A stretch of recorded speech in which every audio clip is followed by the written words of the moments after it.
수요 성경 공부 시간입니다. 다 같이 환영합니다. 우리 기도하고 공부 시작하겠습니다. 걸어가신 하나님 아버지 은혜를 감사를 드립니다. 하나님께서 이루신 그 구원의 아름다운 역사들 우리가 계속해서 특별히 출애굽 이후에 있었던 가나안 땅 정착의 이스라엘 백성들의 정착의 과정을 통해서 배우고 있습니다. 하나님께서 허락하신 이 소중한 정착의 삶, 여러 가지 굴곡이 있고 아픔이 있었고 그 가운데서도 하나님께서 드러내시고자 하는 그 구원의 위대한 비밀들, 은총들 우리가 계속해서 배우는 중인데 오늘 이 공부를 통해서도 특별히 그 하나님의 그들을 향한 그 넘치는 자비와 사랑과 그 은혜의 마음을 배우기를 원합니다. 주의 성령께서 함께해 주셔서 오늘 이 공부에 동원되는 모든 내용들을 통해서 우리의 심령을 울리시고 하나님의 그 은혜의 부요함이 풍성히 경험되어지는 역사가 있기를 간절히 소원합니다. 주의 성령께서 함께해 주시옵소서. 우리의 지성을 주장하시고 마음을 지켜주시고 무엇보다도 우리의 인격과 우리의 생각을 조절하셔서 하나님이 원하시는 그 아름다운 모습으로 이끌어가 주실 줄을 믿습니다. 인도하는 저나 같이 공부에 참여하는 모든 성도님들에게 주의 성령으로 함께하여 주시옵소서. 예수 그리스도의 이름으로 기도드립니다. 아멘.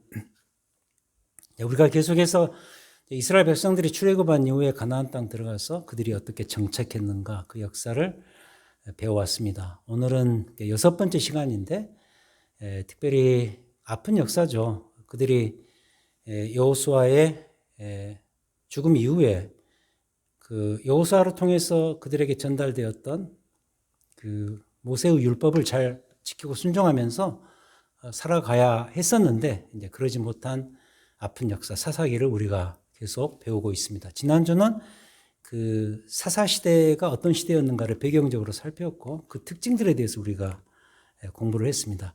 오늘은 이제 실제 주인공들인 그 12사사가 누구인가 오늘과 다음 주에 2번에 걸쳐서 공부를 하도록 하겠습니다. 오늘은 그 전반부에 나오는 인물들을 살펴보도록 하겠습니다.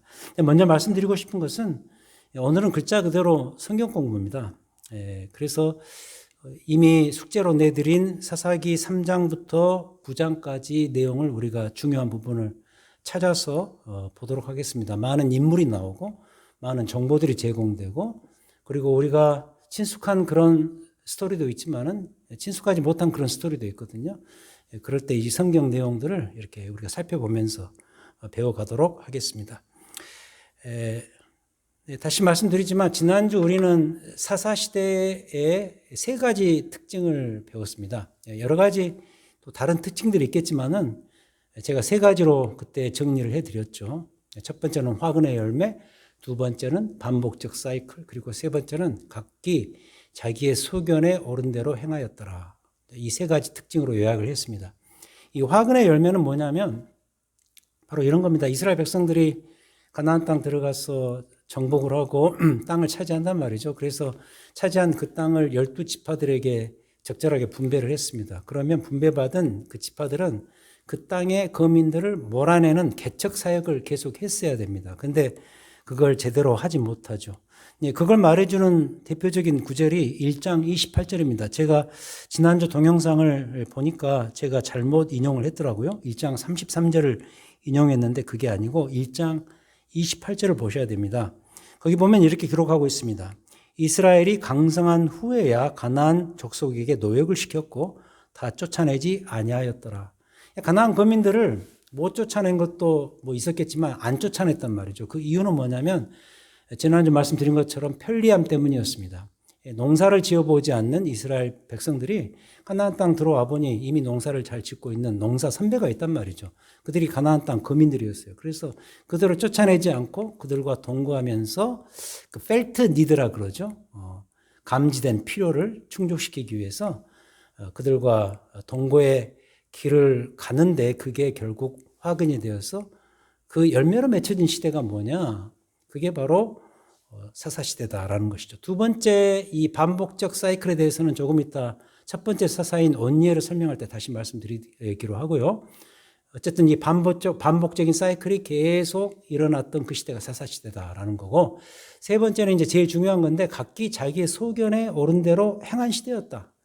이스라엘 백성들의 인구가 100만이면 그 100만의 인구의 그 오피니언, 의견이 다 다르고, 그래서 그것을 주장하고, 그래서 혼란이 일어나고, 하나님 말씀이라는 그 확실한 그들의 중심이 있거든요. 근데 그 중심으로 결집되지 아니하고 그 소견에 옳은 대로 행했던 시대. 그래서 혼란이 왔던 시대, 사사시대죠.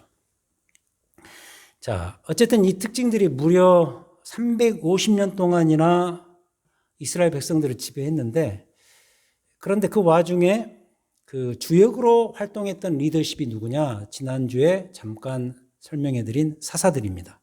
저지스죠. 그러면서 제가 이런 이야기를 지난주에 했습니다. 마지막 부분에서 이 사사는 알고 보면 하나님의 은혜의 증거다. 은혜의 열매들이다. 이스라엘 백성들의 죄와 하나님의 은혜가 충돌하면 결국 누가 이기냐? 하나님의 은혜가 이기는 거거든요. 근데 그 하나님의 은혜의 이기심이 너무 드라마틱하게, 너무 풍성하게 오히려 드러나는 시대가 사사시대였는데, 그것을 구체적으로 증거로 보여주는 그 주인공들이 누구냐면 바로 사사들이다라는 사실이죠. 이렇게 동원된 이 12명의 사사들이 있죠. 그들의 이름은 다음과 같습니다. 온니엘, 에훗, 삼갈, 드보라, 기드온, 돌라, 야일, 입다, 입산, 엘론, 압돈, 삼손입니다. 저는 이걸 제 운율에 맞춰서 제가 이렇게 암송을 하죠. 에삼드, 기돌랴, 입다, 입산, 엘, 압손. 이런 식으로 제가 운율을 맞춰가지고 외우는데 많은 도움이 됐습니다. 온니엘, 에훗, 삼갈, 드보라, 기드온, 돌라, 야일, 입다, 입산, 엘론, 압돈, 삼손. 여기서 얼른 우리가 들으면은 친숙한 인물은 총 6명입니다. 온니엘, 에훗, 드보라, 기드온, 그리고 입다, 삼손입니다. 우리는 이들을 놓고 대사사라고 부릅니다. 큰 사사들이라는 뜻이겠죠. 그렇다면 반대로 소사사가 있을 것입니다. 아까 제가 열거할 때 별로 친숙하지 않은 그런 인물들이죠. 근데 대사사, 소사사로 구분하는 이유는 무엇 때문이냐면 간단합니다. 기록 분량상의 차이 때문입니다. 그래서 이제 우리 공부는 주로 대사사들에게 집중할 예정입니다. 오늘은 앞부분의 네 인물, 그리고 다음 주에는 입다와 삼손 두 인물을 배우도록 하겠습니다. 오늘은 온니엘, 에훗, 드보라, 기드온에 대해서 살핍니다.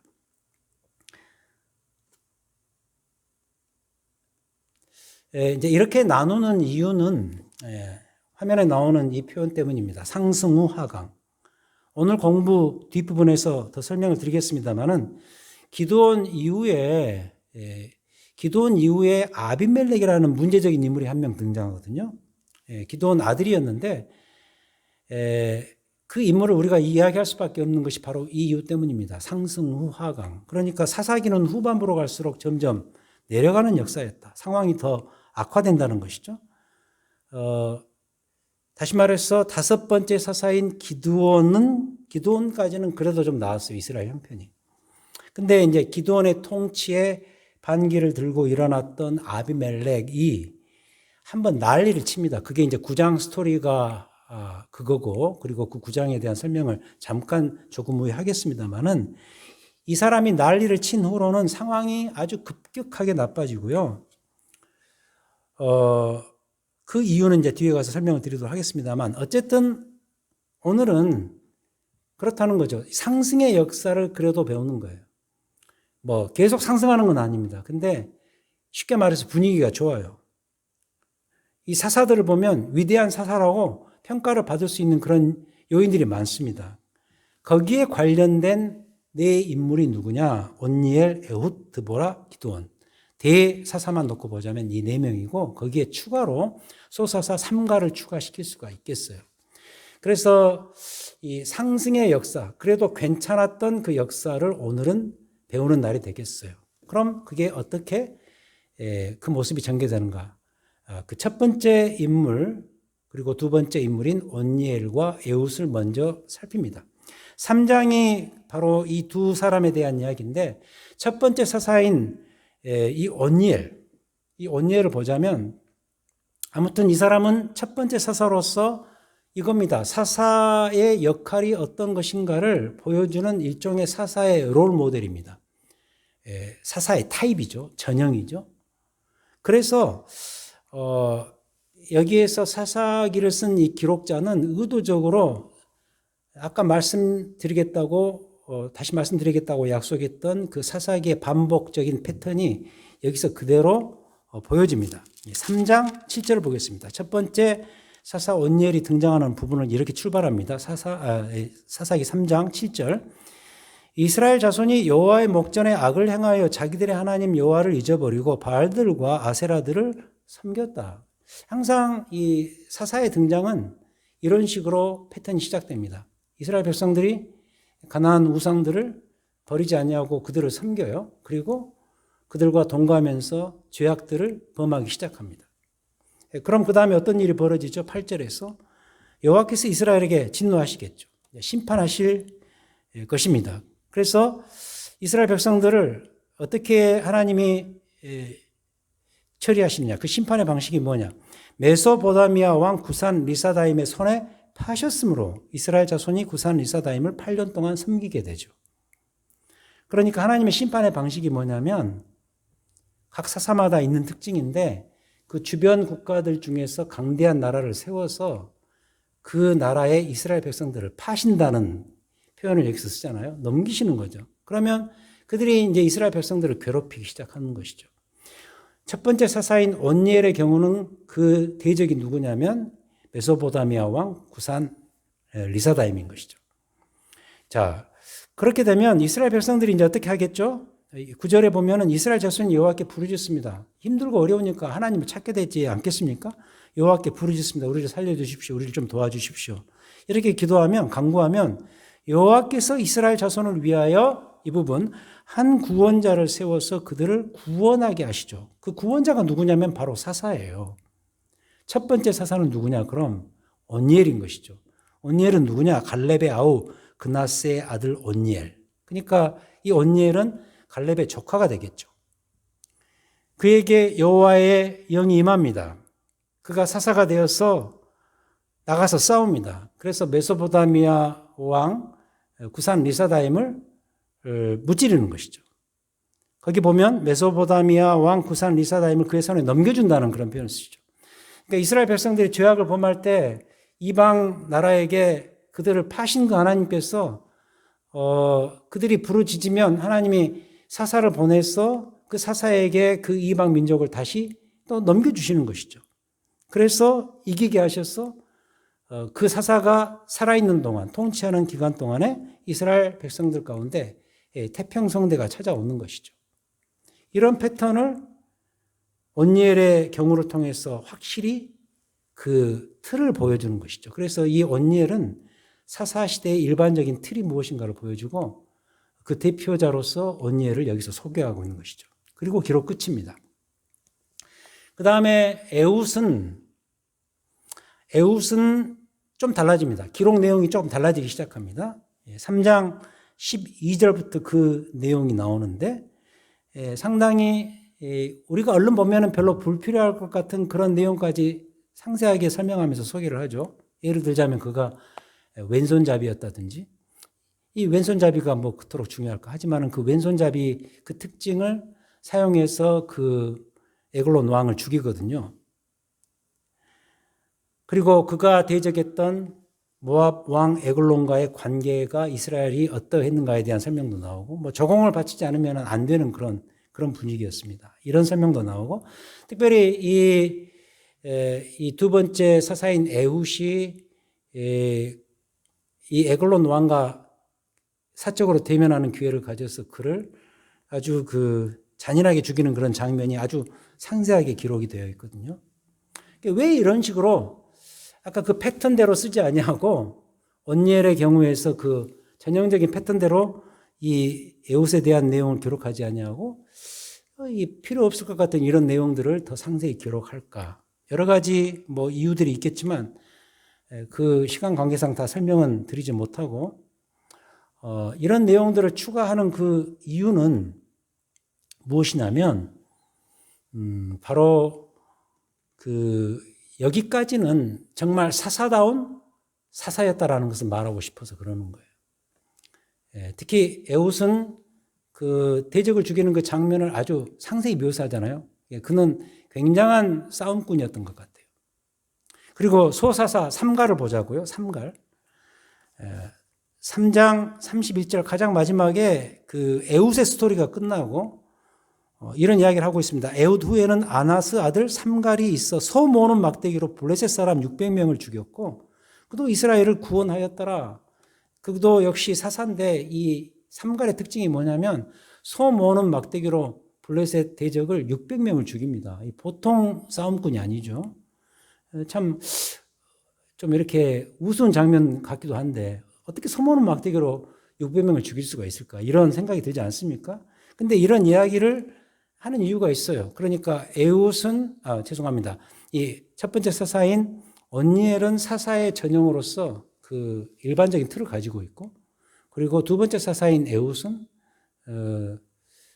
특별히 그가 그 대적을 죽이는 장면을 디테일하게 묘사하고 있고, 그리고 이 삼갈, 이 소모는 막대기로 600명을 죽인 이 삼갈을 소개하고 있는 이유는 바로 이런 겁니다. 여기까지는 정말 그 당시 사사들이 정말 사사 같은 사사들이었다. 짧은 기간이 아니거든요. 일단 언니엘과 에훗을 놓고 보자면 거의 140년이 훌쩍 지나가 버린 것이거든요. 그 140년 동안에 이런 일들이 있었던 거죠. 근데 그때 다스리던 이 사사들은 괜찮았다. 한마디로 괜찮았다. 이 사사의 다른 가장 가까운 표현은 용사라고 저는 생각을 합니다. 용사, 워리어죠. 그러니까 일단 사사는 싸움을 잘해야 돼요. 왜냐하면 전쟁 상황이었기 때문에 그 전쟁에서 이기려면 그가 직접 나가서 싸우든 아니면 이 에훗처럼 그 왕을 죽이든 그런 방식으로서 싸움을 잘해야 돼요. 지략가든 아니면 실천가든 간에 싸움을 잘해야 돼요. 그래서도 여기까지의 세 인물 언니엘, 에훗, 삼갈까지는 한마디로 다 진정한 용사들이었다. 즉 사사다운 사사들이었다. 이렇게 정리가 될 수 있겠습니다.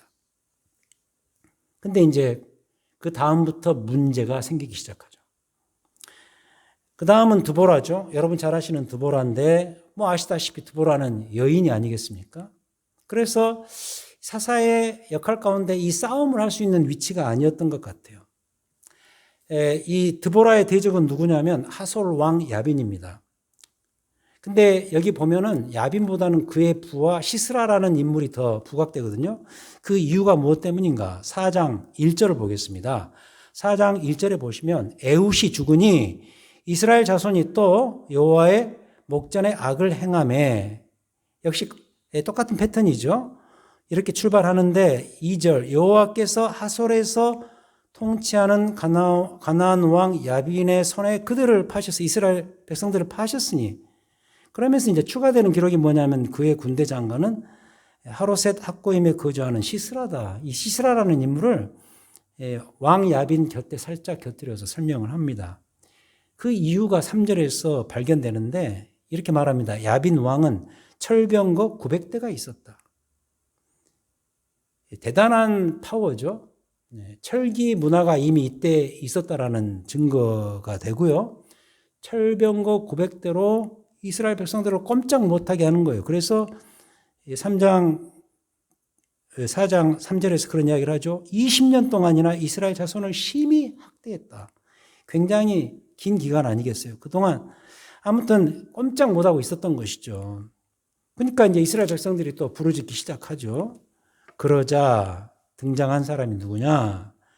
그때 4절 랍비돗의 아내 여선지자 드보라가 이스라엘의 사사가 되었는데 그는 에브라임 산지 라마와 베델 사이 드보라의 종려나무 아래에 거주하였고 이스라엘 백성들은 그에게 나아가서 재판을 받고 있었어요. 그러니까 이미 그 당시에 이 드보라가 여자 사사로서 활약을 하고 있었다는 이야기겠죠. 근데 아까 말씀드린 것처럼 하솔 왕 야빈과 함께 이 적장 시스라가 등장하는 이유는 일단은 그들의 강력한 군사력 때문입니다. 왕도 중요하지만 철병거 900대를 이끄는 장군이 중요하지 않겠어요? 그래서 실제적인 그 대적은 이 적장 시스라입니다. 이 여자 사사가 재판도 하고 나름대로 이렇게 활약을 하고 있습니다만 결국 문제는 뭡니까? 아까 말씀드린 것처럼 사사의 역할에 중요한 것이 싸움 아니겠어요? 싸움과 전쟁이 문제가 되는 거예요. 드보라는 싸울 수 없고. 그래서 이제 등장한 인물이 누구냐면 바로 바락입니다. 바락. 4장 6절. 드보라가 사람을 보냅니다. 그래서 아비노함의 아들 바락을 납달리 게데스에서 불러다가 그에게 이런 요청을 하네요. 너는 이스라엘 하나님 여호와께서 이같이 명령하지 아니하셨던가? 납달리 자손과 스불론 자손 10,000명을 거느리고 다볼산으로 가라. 이렇게 명하죠. 바락에게. 드보라가 바락을 부추겨 나가서 싸우도록 하는 것이죠. 근데 문제는 바락이 이것을 주저합니다. 뭐라고 말하는가? 드보라 당신이 함께 가면 내가 나가겠지만 당신이 안 간다면 나도 안 가겠다. 이렇게 말합니다. 참 대장부가 그래도 이 바락이 싸움을 잘할 것 같아서 드보라가 이렇게 요청을 하는데 이 바락이 주저하고 말을 듣지 않는 거예요. 드보라가 뭐라고 말하죠? 9절, 4장 9절. 이르되 내가 반드시 너와 함께 갈 것이다. 그러나 이런 토로도 합니다. 내가 이번에 가는 길에서는 영광을 얻지 못할 것이다. 이유는 뭐냐? 여호와께서 적장 시스라를 여인의 손에 파실 것입니다. 이것은 조금 이따 나옵니다. 그렇게 말하고 드보라가 일어나서 바락과 함께 게데스로 가는 것이죠. 자, 그래서 어떻게 됩니까? 바락과 드보라가 힘을 합해서 전쟁에 나가서 이깁니다. 이 기손강 대첩이라고 말할 수 있는데 참 지략가죠. 이스라엘 백성들을 이 기손강 근방으로 끌어들인 것은 그게 이제 늪지대였기 때문에 철병거 900대가 꼼짝을 못하는 거예요. 그래서 이스라엘이 거기에서 대승을 하는데 거기에서 이제 문제는 도망치던 적장 시스라입니다. 시스라가 혼비백산에서 도망을 가다가 그 당시 이 하솔 왕 가나안 하솔 왕 야빈과 그 화친 관계에 있었던 겐 사람의 하벨의 아내 야엘. 그러니까 이제 친화적인 관계에 있었기 때문에 도망치다가 그 집으로 숨습니다. 이 시스라가 숨는데 이 야엘이라는 여인이 숨겨주는 척 하다가 어떻게 하죠? 시스라가 잠든 사이에 아주 잔인한 방법으로 그 적장 시스라를 이 야엘이 죽여버려요.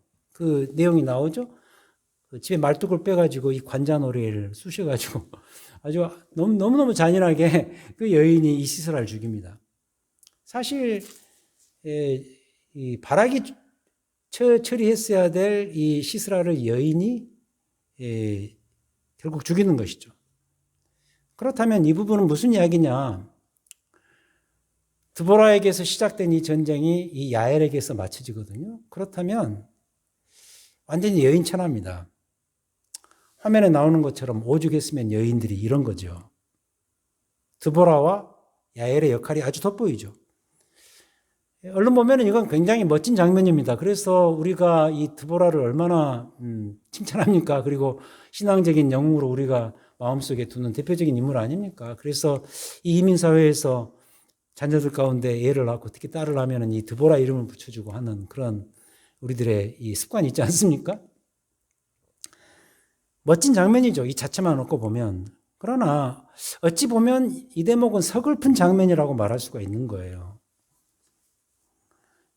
이유가 뭐냐? 비교를 해보시면 알아요. 앞에 이 세 사람, 온니엘, 예후, 삼갈. 대사사만 놓고 보자면 온니엘과 에웃에서는 사사들의 그 영명성이 글자 그대로 힘을 발휘해요. 정말 사사 같았어요. 용사들이었어요. 근데 이 드보라 때부터는 이 사사들의 흠결들이 이제 보이기 시작하는 거예요. 드보라에게 영적인 면에서는 흠결이 별로 없습니다만은 어찌됐든 그가 가지고 있는 위치, 그게 여인이었단 말이죠. 그래서 죄송한 표현이지만 얼마나 남자들이 문제가 많았으면 이토록 여인들이 떴겠는가, 이런 이야기를 안 할 수가 없는 것이죠. 드보라가 문제가 아니라 드보라 주변에 이스라엘의 그 리더십들, 특히 남성 리더십이 큰 하자를 가지고 있었다는 것을 메시지화 시키는 것이 바로 이 드보라의 스토리인 것이죠. 그래서 이 부분은 이겁니다. 오죽했으면 여인들이. 이 컨셉을 우리가 기억해야 돼요. 오죽했으면 여인들이. 점점 하강하고 있는 것이죠. 그 다음 우리가 잘 알고 있는 이 기드온. 알고 보면 사실은 이와 비슷합니다. 사사기 기록 분량을 놓고 보면 삼손 다음으로 기드온의 스토리가 제일 깁니다. 근데 우리는 그 이유를 이런 식으로 추측하죠. 기드온이 별나서 그렇다. 기드온이 위대해서 그렇다. 그럴까요? 사실 기드온이 별나서가 아닙니다. 일단 그 이유를 이렇게 추적할 수 있습니다. 기드온이 대적했던 그 이방 민족이 누구냐면 미디안입니다. 그 미디안과 결국 기드온 300용사가 전쟁을 하거든요. 근데 거기서 얻은 승리가 정말 대단했거든요. 조금 이따 말씀드리겠습니다. 그 승리가 너무 대단해서 이 기드온 스토리를 길게 끌어가지 아니할 수가 없는 것이죠. 그 과정이 상당히 복잡하고 나름대로 진지합니다. 자, 이런 결국에는 이 미디안과의 전쟁을 통해서 큰 승리를 가져오게 할 도구로서 쓰임받을 이 기드온. 여기까지만 놓고 보면 이 기드온을 우리가 치하지 아니할 수 없는데, 알고 보면 이 기드온은 사실 사사로서의 자기 역할을 나름대로 심하게 주저했던 인물이었거든요. 그 콜링의 과정 아시죠? 뭐 예를 들자면 이미 이스라엘 백성들의 형편이 그랬습니다. 이스라엘 백성들이 미디안 눈을 피해서 어떻게 산 줄 아세요? 한번 찾아볼까요? 6장 2절. 6장 2절. 그때의 형편이 이랬습니다. 6장 2절에 보면 미디안의 손이 이스라엘을 이긴지라 이스라엘 자손이 미디안으로 말미암아 어떻게 살았는가? 여기서 이런 기록을 하고 있네요. 산에서 웅덩이와 굴과 산성을 자기들을 위하여 만들어서 거기에 숨어 살았다. 이런 이야기를 하고 있네요. 미디안이 얼마나 그들을 괴롭혔으면 산에 들어가서 굴을 파고 살았을까요? 그런 형편이었어요. 그래서 기드온마저도 이들이 얼마나 무서웠으면 그 뒤에 그런 이야기가 나오잖아요. 큰 포도주 틀 안에 들어가서 밀타작을 했단 말이죠. 포도주 틀은 그 안에서 포도주를 이렇게 짜야 되는 것 아니겠습니까? 근데 그 안에 숨어서 포도주는 만들지 않고 뭐 열매를 다 가져가 버리니까 그렇게 할 수도 없었죠. 그러니까 이제 밀타작을 할 수밖에 없는 그런 상황. 이 밀타작을 하면서 숨어 살았던 이 기드온. 한마디로 이 기드온이 굉장히 공포에 떨었다는 것이죠. 근데 하나님은 그런 그를 부르신단 말이죠. 아니나 다를까 기드온이 잦은 의심을 합니다. 또 하나님을 시험하기까지 하죠. 그 양털 뭉치 그 이슬 그 스토리 아시죠? 이런 식으로 그것도 다 받아주시고 그리고 그에게 확신을 더해주시고 또 나아가서 아시는 대로 그 스토리도 참 기가 막힌 스토리인데 그 300명이라는 정말 말도 안 되는 군사력으로서 하룻밤에 미디안 군사 12만 명을 결국 무찌르는 대승전보를 올리게 하시죠. 어마어마한 사건이 이 기드온을 통해서 벌어지는 것이죠. 그래서 바로 이전 때문인지 이 대승은 이스라엘 역사에 길이길이 남습니다. 그래서 뭐 예를 들자면 시편이라든지 이사야서에 보면 그 이스라엘 역사 가운데 특히 그 출애굽의 역사 가운데 일어났던 여러 가지 승전보들이 있지 않습니까? 대표적으로 홍해를 건넌 사건이라든지 그리고 광야를 통과하면서 있었던 전쟁 승리라든지 이런 것들을 서사시를 쓸 때 이스라엘 백성들의 그 역사를 시로 기록할 때 항상 등장시키거든요. 어떻게 보면 등장시킬 만하죠. 특히 홍해 사건 같은 경우는 그 하나님의 그 위대하심을 찬양하기 위해서 그 이야기를 안 할 수가 없죠. 근데 보면은 이 기드온의 이 미디안의 승리도 상당히 자주 나옵니다. 그만큼 어마어마한 승리가 바로 이 미디안과의 전쟁의 승리였다라는 것이죠. 자, 그렇다면 공통점이 있네요. 드보라는 아까 뭐였죠? 오죽했으면 여인들이 나섰을까? 이거라고 한다면 이 기드온의 경우는 오죽했으면 300명으로 12만 명을 이런 식이라는 것이죠. 그러니까 결국 이 이야기예요. 뒤로 갈수록 점점 더 사사들의 위상은 꺾이는 거예요. 그러면서 점점 더 하나님의 위상은 올라가요.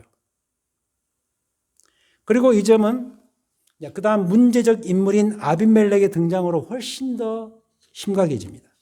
이 아비멜렉 스토리가 9장에 집중되어 있죠. 이 아비멜렉이 누군가? 8장 31절로 갑니다. 8장 31절 375페이지 8장 31절 30절부터 읽겠습니다. 30절 기드온이 아내가 많았으므로 그의 몸에서 낳은 아들이 70명이었고 세겜에도 있는 그의 첩도 아들을 낳았는데 그 이름이 누구냐? 아비멜렉입니다.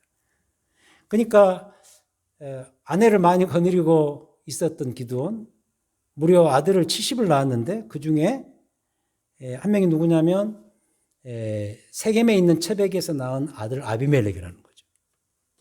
근데 그거 아셔야 돼요. 아비멜렉의 이름 뜻이 뭐냐면 내 아버지가 왕이시다 이런 뜻입니다. 근데 이 아비멜렉이 아이러니하게도 그 이름 뜻을 바꿔서 자기가 왕이 되려고 한다는 것이죠.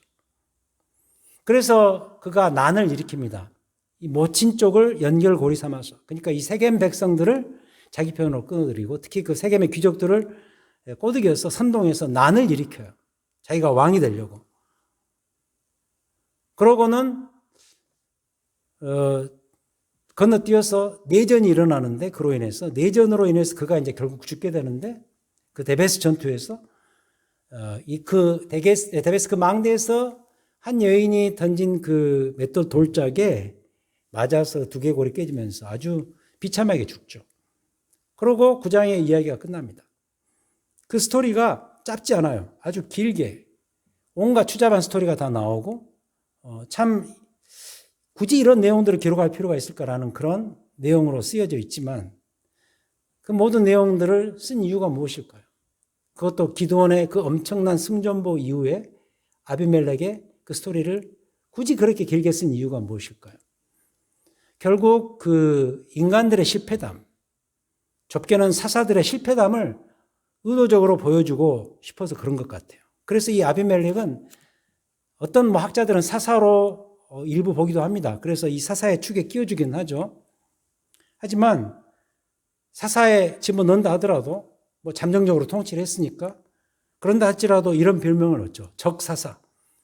진짜 사사가 아닌 것이죠. 가짜 사사고 오히려 사사들의 대적이 되어서 이스라엘 백성들의 대적의 역할을 하고 있는 이 사람 아비멜렉이죠. 한마디로 이 사람은 사사가 아니다. 오늘은 여기까지거든요. 이런 말씀을 드리고 싶은 거죠. 비교적 멋진 모습으로 출발했던 사사기가 뒤로 갈수록 점점 더 추해진다. 특히 사사들의 스토리를 엮어가면서 그 모습을 더 점진적으로 보여주는 거죠. 그리고 다음 주에 우리가 이제 배우게 될 다음의 사사들, 몇몇의 소사사들이 있고 대사사인 두 사람, 입다와 삼손에 가서는 그 추해짐이 훨씬 더 심각해지죠. 왜 그런지에 대해서는 다음 주에 더 배우도록 하겠고요. 일단 오늘 여기까지입니다. 자, 그렇다면 정리합니다. 오늘 배운 이 내용까지만 보더라도 우리는 사사기와 이 사사들의 활약을 통해서 몇 가지 분명한 사실들을 배우게 되죠. 그걸 한번 이렇게 정리해 보겠습니다. 4가지로 설명드리자면 첫 번째 교훈은 뭐냐면 한마디로 이겁니다. 사사들 사실 별거 아니다라는 거죠. 그들이 위대해서 나라를 구한 것이 아니고 그들을 쓰신 하나님이 위대해서 벌어진 일들이 뭐냐?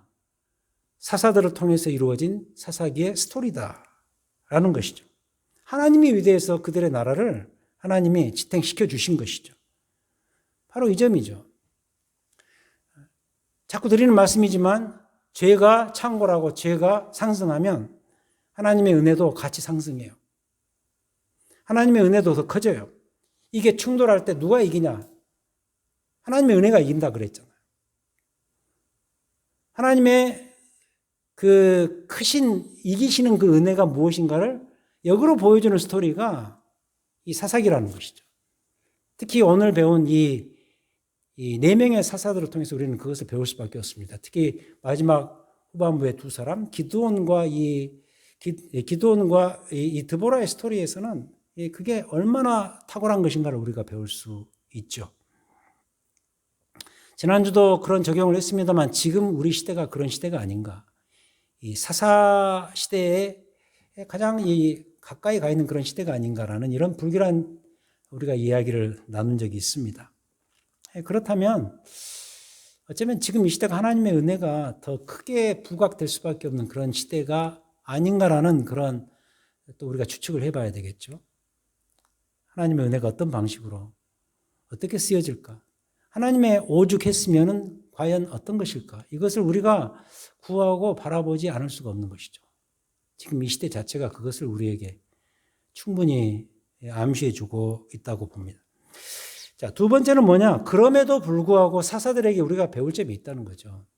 반드시 있습니다. 그건 뭐냐면 그 어려운 시대에, 그 위험한 시대에 그들이 하나님으로부터 부름받았을 때 어쨌든 그들은 그 자리에 나서는 용기를 발휘했다는 것이죠.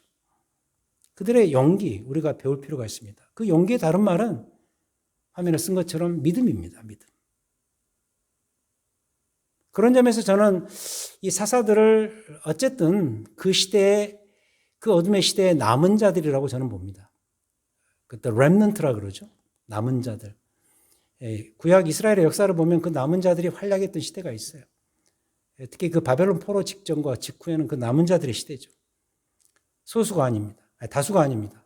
창조적 소수에 의해서 소모적인 다수를 극복하시는 그 하나님의 역사를 우리가 보는 거죠.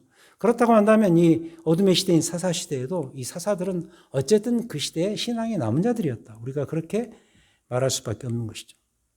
지금도 그렇죠. 지금도 보면은 하나님께서 남은 자들을 쓰시죠. 용기를 가진 자들, 하나님을 신뢰하는 자들, 그 용기 있는 믿음을 가진 자들, 그들을 통해서 하나님이 쓰신다는 사실이죠. 그래서 그 용기 있는 믿음이 가장 절실히 필요한 때가 어딘가? 사사시대와 가장 많이 닮아있는 지금 이 시대가 아닌가라는 이런 생각을 해보게 되죠. 그럼 세 번째 교훈은 뭔가? 이게 참 중요한데요.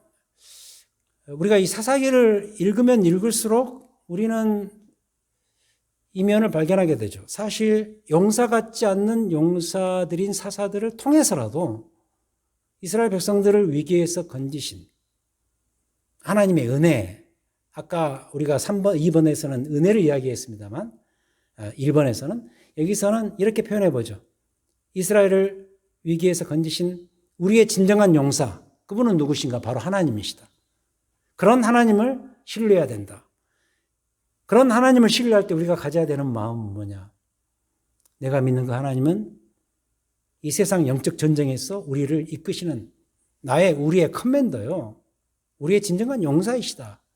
라는 것을 우리가 깨닫게 되죠. 그래서 이 사사들은 사실 하나님의 일시적인 부하들이에요. 근데 the commander, the warrior, 그분은 누구냐? 하나님 자신이시다. 그래서 구약 성경 보면 특히 용사로서의 하나님, God as a warrior, 이게 여러 가지 그 상황에서 드러나지 않습니까? 대표적으로 출애굽 시대는 물론이고 여호수아서 같은 경우는 대표적인 그런 장면이죠. 우리의 진정한 용사는 하나님이시다. 그 하나님을 신뢰해야 된다.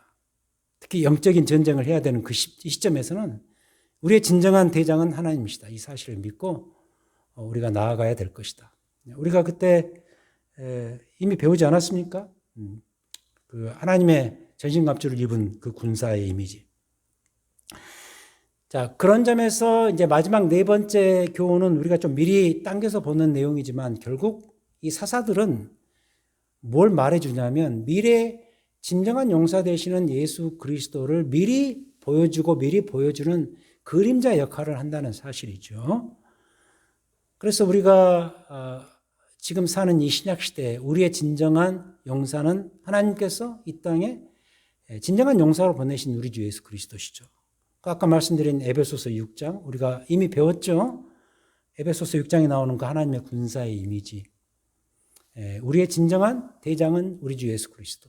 그분이 주신 말씀이 무기죠. 그 무기 삼아서 말씀을 무기 삼아서 이 세상에 공중 권세 잡은 자들을 대적하고 그리고 그 졸개들이 벌리는 여러 가지 이 세상의 악한 일들을 대적해서 싸우는 그런 영적 군사를 우리가 이미 배우지 않았습니까? 그렇다면 지금 이 시대 우리의 진정한 용사는 우리 주 예수 그리스도시다. 왜냐하면 2000년 전에 오셔서 우리를 위해서 십자가에 죽으시고 부활하셔서 이미 구원을 완성하신 그 주님께서 승천하셔서 하나님 보좌 우편에 앉아 계심으로써 지금도 우리와 성령을 통해서 함께 하시는 역사하심이 있단 말이죠. 또 교회를 통해서 우리의 삶을 통해서 끊임없이 우리를 지키시고 보호하신다는 말이죠. 우리의 진정한 용사 우리 주 예수 그리스도. 그분은 다시 오셔서 온 세상을 실제로 평정하시면서 죄를 심판하시고 그리고 하나님의 영원한 그 도성을 세우실 그런 재림주로 오실 거 아니겠습니까? 그래서 우리의 진정한 용사 되시는 예수 그리스도를 가장 확실하게 그려주는 책이 바로 요한계시록이 아니겠습니까? 풍성히 그 용사로서의 그리스도의 이미지가 거기에서 설명되고 있습니다.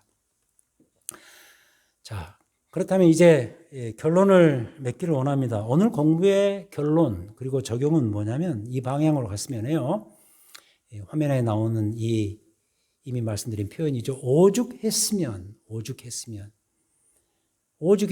좀 냉소적이고 체념적인 표현 같지만 사실 오죽했으면 여기에는 하나님의 독특한 넘치는 은혜가 담겨져 있는 표현이에요. 오죽했으면 여인 천하였을까? 오죽했으면 여인들을 쓰셔서 그들을 건지셨을까? 또 오죽했으면 300명으로 12만 명을 이겼을까? 그러니까 드보라의 경우, 기드온의 경우가 대표적인 이 오죽했으면이죠. 이러하니 이제 지금 우리로 돌아와 보자고요. 지금 우리도 이 시대를 이런 식으로 생각하지 않을 수가 없는 것이죠. 어쩌면 지금 이 시대가 사사시대를 가장 많이 닮았다고 한다면 지금도 이 오죽했으면이 있을 것 같아요. 하나님 포기하지 않으시거든요. 택하신 백성들을 끊임없이 돌보시고 지키시거든요. 그 약속을 이미 하셨고 그렇게 하시겠다고 장담하시고 지금까지 역사를 이끌어 오셨거든요. 그래서 지난 신약시대만 놓고 보더라도 2000년의 그 교회 역사를 보자면 그 위기의 순간에도 하나님께서 쓰시고자 하는 그 용사 같은 그런 사람들을, 믿음의 사람들을 통해서 교회 역사를 신실하게 이끌어 오셨거든요. 그때 동원되었던 것이 뭐냐? 특히 어둠의 시대 때 오죽했으면입니다. 지금을 볼까요? 지금 보자면 이런 거 아니겠습니까? 저는 이거라고 봐요. 오죽했으면 대표적으로 목회자 같지 않는 목회자를 쓰실까? 목회자 같지 않는 목회자를 들어 쓰셔서 교회를 이끌어 가시는 그 하나님의 위대하심을 찬양할 수밖에 없다는 거죠.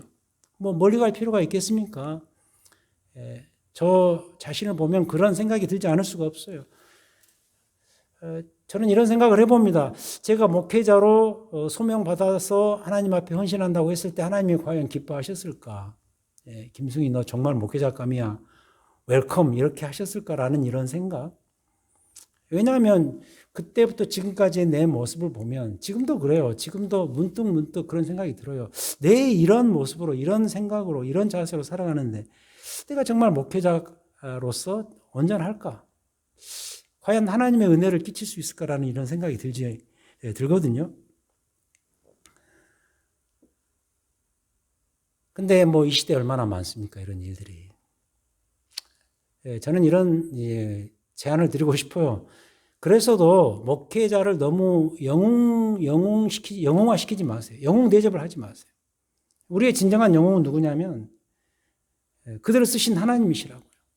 아까 배웠죠? 우리의 진정한 용사는, 우리의 진정한 히어로는 하나님이신 거예요. 지금도 마찬가지입니다. 예를 들자면 목회자 같지 않은 목회자를 들어 쓰시는 오죽했으면 그런 하나님. 그러면서도 교회를 유지하시고 구원받은 하나님 백성들을 유지시키시는 그 하나님의 그 놀라운 탁월한 은혜를 우리가 찬양해야 된다는 것이죠. 두 번째 예는 조금 더 이제 신학적인 이야기인데 오죽했으면 십자가의 방식일까? 오죽했으면 이 십자가라는 방식으로 자신의 구원을 펼치시고 전시하셨을까? 십자가에는 전시성이 있거든요. 그리스도의 십자가는 갈보리산 위에 우뚝 세워져서 모든 사람들에게 표방하고 드러내는 그런 전시적 효과가 있는 그런 방식이었거든요. 십자가의 그 역설성을 논하는 고린도전서 1장에서 그런 이야기를 하죠. 헬라인들은 지혜를 구하죠.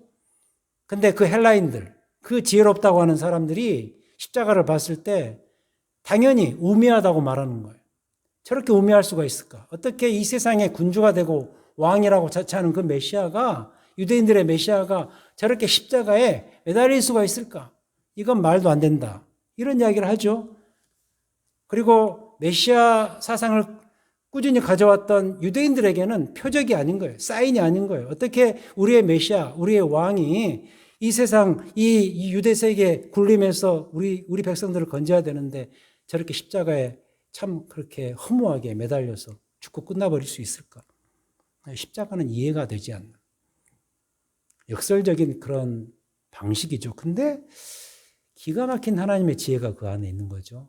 그 방식, 그런 세상의 방식을 뒤틀어서, 완전히 뒤틀어서 그 십자가로 하나님의 구원의 은혜와 사랑을 확 보여버리는 거죠.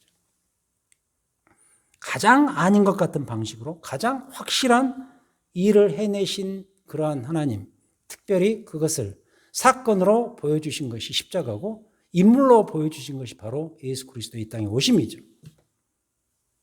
십자가의 하나님을 그래서 우리는 늘 묵상하고 감사하고 찬양해야죠. 오죽했으면입니다. 오죽했으면. 지금 이 시대가 사사시대, 비슷한 시대라고 한다면 이 오죽했으면이라는 이 표현이 통하는 시대입니다. 하나님은 살아계시고 하나님은 당연히 일하실 것이고 근데 그 일하시는 방식에 있어서 우리가 이해되지 않는 이런 사사 같지 않는 사사들을 통해서라도 결국 우리를 보호하시고 우리를 건지시는 구원의 역사를 만들어 가신 그런 하나님이시다 라는 사실을 우리가 배울 수가 있겠습니다. 계속해서 다음 두 주에 걸쳐서 이어지는 스토리를 통해서 하나님의 이 은혜의 놀라움에 대해서 더 이렇게 경탄하고 축하할 수 있는 그런 기회가 있을 것 같습니다. 다음 주에 뵙도록 하겠습니다. 기도하시겠습니다. 하나님 아버지 감사합니다. 사사들의 이 스토리를 통해서 지금의 우리의 모습을 봅니다. 뒤로 갈수록 더 아닌 것 같습니다. 뒤로 갈수록 정말 사사 같지 않는 사사들이 등장하고 이스라엘의 형편은 더 악화되어 가고 이방의 매서움은 날이 갈수록 더 심해집니다. 그런 상황 속에서 하나님은 오히려 정말 아닌 것 같은 오죽했으면의 방식으로 일을 벌리셔서 이스라엘 백성들을 보호하시고 저들을 대적에서 건지시며 하나님의 백성으로 만들어 가시는 그 특유의 열심을 저희들이 오늘 공부하게 되었습니다. 하나님, 오늘만이 아니라 다음 주 계속해서 남은 시간들 속에서도 결국 이 하나님의 놀라운 탁월한 은혜를 찬양할 수밖에 없는 그런 심정이 이룰 수 있도록 하나님께서 우리의 공부를 계속해서 그 방향으로 유도해 주실 줄 믿습니다. 그리고 더 나아가서 이것을 배운 자들로서 우리의 이 어려운 상황 속에서 정말 이 사사들의 믿음을 가지고 이 시대의 남은 자로서 신실히 살아갈 수 있는 각오와 열정이 우리 안에 생길 수 있도록 인도하여 주시옵소서. 우리의 진정한 용사 되어 주신 우리 구주 예수 그리스도의 이름으로 기도하였습니다. 아멘. 감사합니다. 다음 주에 뵙겠습니다.